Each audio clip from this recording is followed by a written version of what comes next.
Diolch, Llywydd. I'd like to first of all thank Julie, the cross-party group and everyone else who's involved in bringing about this inquiry. Cabinet Secretary, I think it's wonderful news that we are finally getting a public inquiry into this terrible scandal. My close friend Faye Denny lost her brother, Owen Denny, who died as a result of contaminated blood.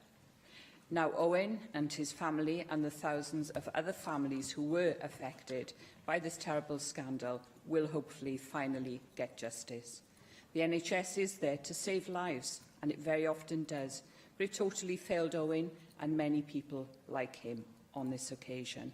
So this dark period in history now needs to be fully investigated, and we must ensure that it can never happen again. We must also ensure that the voices of Welsh victims and their families are heard. And will you work with the Welsh Government to ensure the inquiry can deliver the truth about this appalling injustice, a truth that is fully transparent at all times? Thank you. Thank you for the comments and questions. Again, many members in this chamber will be directly affected by knowing someone who's been directly affected by the scandal.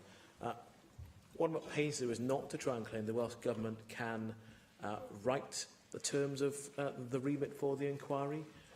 We'll do all that we could and should do to influence and to advocate terms of reference that meet the needs of families and what they actually want to see within the inquiry terms of reference. And I'll be completely transparent with party spokespeople and this chamber on what we are trying to do to reach that point.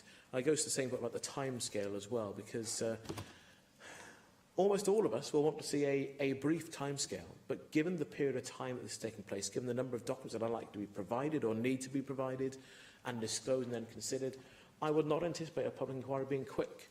But I think for those that have waited so long, to get them to hiring an inquiry, to get the terms right, to make sure all the evidence is right and there's properly time to consider that, I think is most important.